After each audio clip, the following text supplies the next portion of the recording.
सबसे पहले इस वक्त यूएस मार्केट्स का रुख कर लेते हैं, जहां काफी ज्यादा जुबानी जंग दिखती रही है। एक बार फिर से जेरेमी पावल और ट्रंप के एक्शंस के बीच यहाँ बहुत क्लियर बोला जेरेमी पावल ने कि रेट कट तो वो ही जाता, लेकिन अब आगे और फर्दर हाइलाइट्स क्या बताए उन्होंने। और ये कोई सरप्राइजिंग बात भी नहीं है। गुड मॉर्निंग प्रियंका, क्योंकि वो अपने बात पर बिल्कुल अडिग रहे हैं कि आप कि महंगाई आप जब तक कंट्रोल में नहीं आएगी, जो कि उनकी सबसे बड़ी प्राइमरी आप कह सकते हैं एरिया ऑफ कंसर्न है, तब तक वो महंगाई दर नहीं घटाएंगे। लेकिन कुछ नए डेवलपमेंट्स यहाँ पर हो रहे हैं। आपने नोटिस किया होगा, यहाँ पर जापान के बाजार है आज एशियन स्पेस में, यहाँ पर कुछ कमजोरी है, 350 अंक नीचे है, क्योंकि कुछ अपडेट्स यहाँ पर आ रहे हैं। और ट्रंप साहब जो काफी समय से खफा चल रहे थे जापान के साथ डील को लेकर, उन्होंने कहा कि जो 9 जुलाई की डेडलाइन है उसे आगे नहीं बढ़ाएंगे।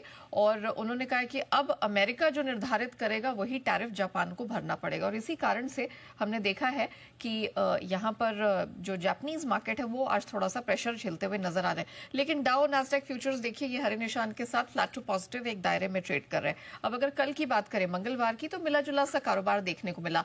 डाउ 4 महीने की ऊंचाई पर है, 400 पॉइंट ऊपर बंद हुआ। S&P और नास्डैक ये दो इंडिसेस कंटिन्यूअसली लगातार 2-3 ट्रेडिंग सेशन से रिकॉर्ड हाइस पर बंद हो रहे थे, तो वहां थोड़ी सी नरमी, थोड़ी सुस्ती देखने को मिली है। टेक शेयरों में जो गिरावट आई, पर्टिकुलरली टेस्ला, क्योंकि डोनाल्ड ट्रंप और एलन मस्क के बीच में जो तनातनी चल रही है, वो सब्सिडीज पीछे लेने की, हटाने की धमकी जो दे रहे हैं, उस वजह से टेस्ला का स्टॉक हमने 4.5-5% लुढ़कते हुए देखा। और कुछ टेक स्टॉक्स में भी थोड़ी मुनाफा वसूली आई, उसके चलते प्रेशर देखा।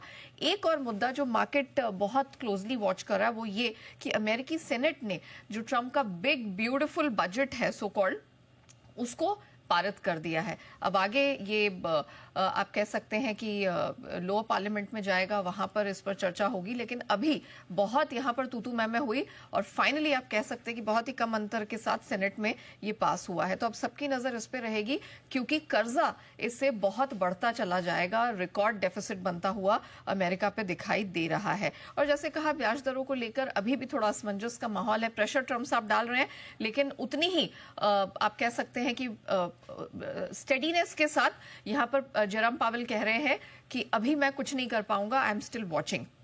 डॉलर इंडेक्स 96 के करीब है, 40 महीने के निचले स्तर पर। अमेरिकी बॉन्ड यील्ड हम देख रहे हैं 4.25% के नीचे बनी है। थोड़ा सा करेक्शन, यहां से रिकवरी आई, लेकिन प्रेशर में है। सोना $25 चढ़ा है, चांदी $36 के नीचे है। कच्चा तेल 1% चढ़ा है, लेकिन ऑफकोर्स ओपेक प्लस की बैठक पर नजर रहेगी। मेटल्स में मिला जुला सा ही एक्शन देखने को मिला। और कॉफी की कीमतें लगातार तीसरे दिन नीचे जाती हुई दिखाई दी है, ऑलमोस्ट 7-8 महीने के निचले स्तर पर।